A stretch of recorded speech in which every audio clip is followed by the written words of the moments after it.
esta mañana en esta alianza estratégica e informativa entre SPR Informa y Radio Sonora. Tenemos el gusto de compartir pues un tema muy importante con el maestro en Seguridad Pública y Políticas Públicas, Rodrigo Cornejo, a quien saludamos con mucho gusto y tenemos esta mañana en la línea telefónica. ¿Qué tal, maestro? Buenos días. Buenos días, Miriam. Un saludo a ti y a toda tu audiencia que nos escucha hoy por la mañana. Gracias. El tema es importante. Esta encuesta de Morena dice que el 80% de la gente quiere una reforma judicial, que ya pues el tema es muy importante y ha estado en la agenda, ¿no? De manera reciente.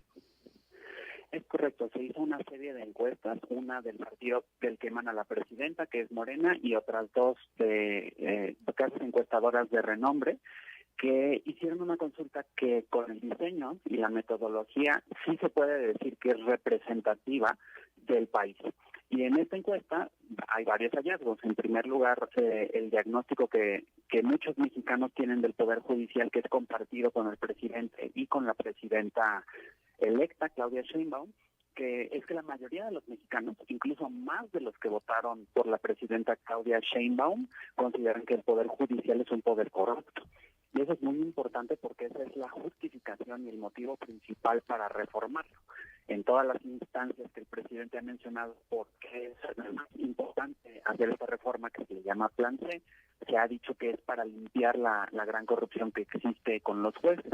Entonces, en primer lugar, la mayoría del país coincide en ese diagnóstico. Y en segundo lugar, sí, la mayoría de la gente, incluso de nuevo, más allá del que se expresó en las urnas, más allá de ese 60% casi que votó por Claudia Sheinbaum, sí considera que debe haber alguna reforma al Poder Judicial. Entonces me parece que esto tumba un poco el argumento de que es una reforma que es un capricho o una necedad, y al contrario, la fortalece. Es una reforma que tiene apoyo popular como pocas que yo tenga memoria. El último gran paquete de reformas estructurales que yo tenga memoria de esta importancia, pues fue el Pacto por México, y eso se hizo a puertas cerradas en el castillo de Chapultepec. Ok, ¿cuál es la metodología que se usó para esta encuesta? Estas encuestas fueron levantadas por las casas encuestadoras de manera técnica, aproximadamente 1,000 personas más o menos.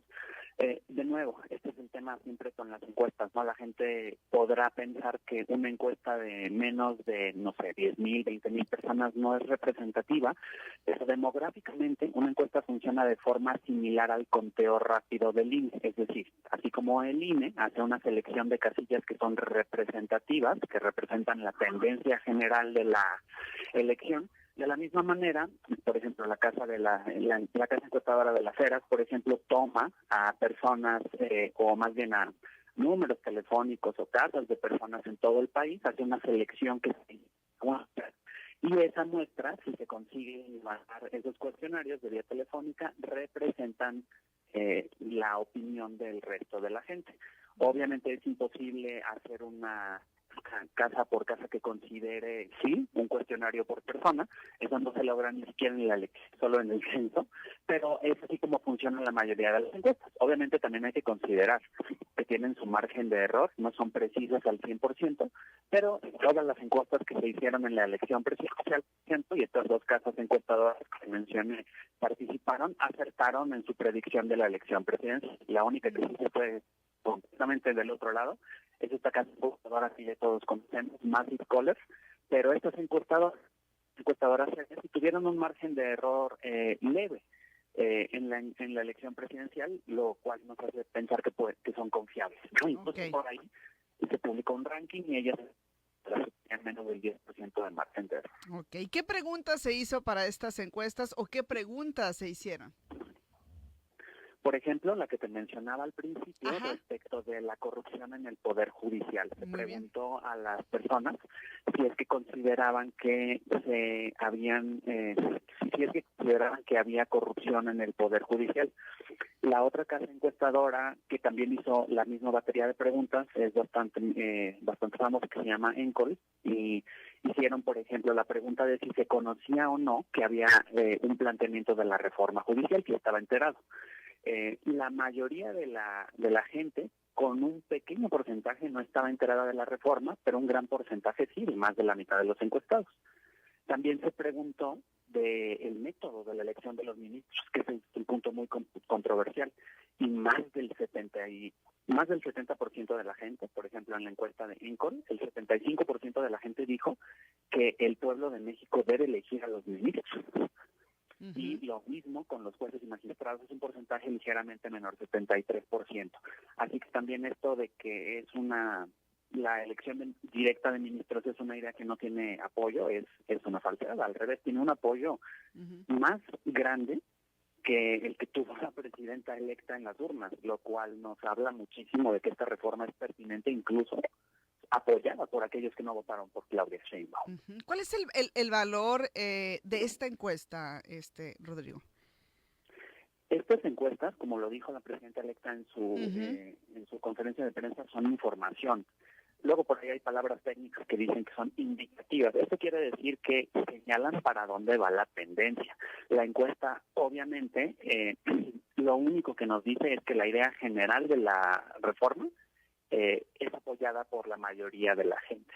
Obviamente, después del proceso legislativo, que incluye todos estos foros de Parlamento abierto, podrá haber opiniones distintas, es una fotografía del momento, pero esta encuesta lo que nos dice es que si nosotros decimos, la gente cree que debe haber el plan C y la reforma judicial, la respuesta es sí.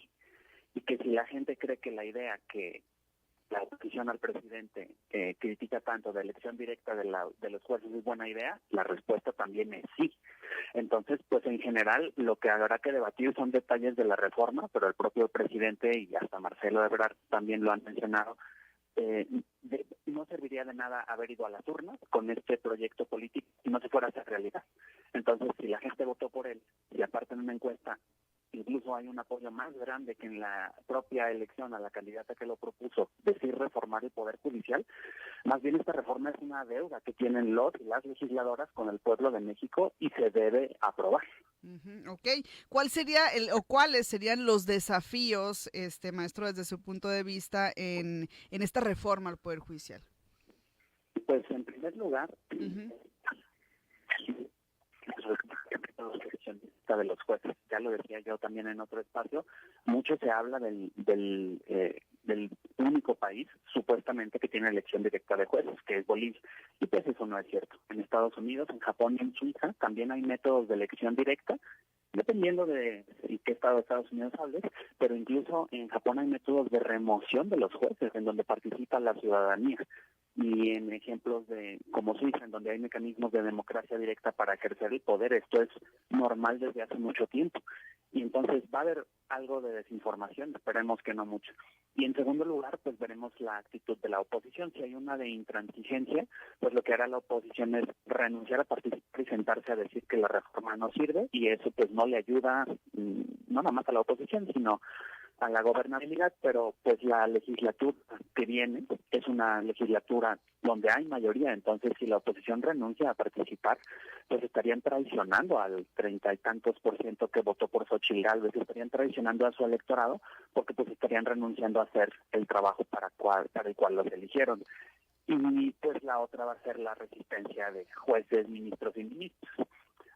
Me parece una paradoja muy peculiar, sí, que hace algunas horas días el Consejo de la Judicatura dijo, ahora sí vamos a hacer una fuerte campaña diciendo cómo los jueces le cambian la vida a la gente para bien. A mí me parece que esa campaña llega tarde. Ahora que el Poder Judicial ve que esta reforma es inminente, que intentan acercarse de manera tímida a la sociedad. Entonces, pues también va a haber una resistencia fuerte de jueces y ministros, eso es previsible. Claro, eso es algo que nos podemos imaginar. Vamos a ver entonces cómo se da y qué tanto no se da esta resistencia. Por lo pronto, pues le agradecemos como siempre que nos haya permitido platicar con usted en este espacio y sobre este tema que además es tan importante. Le enviamos un saludo desde Sonora. Miriam, un gran saludo a toda tu audiencia en Sonora y en todo México. Muchas gracias.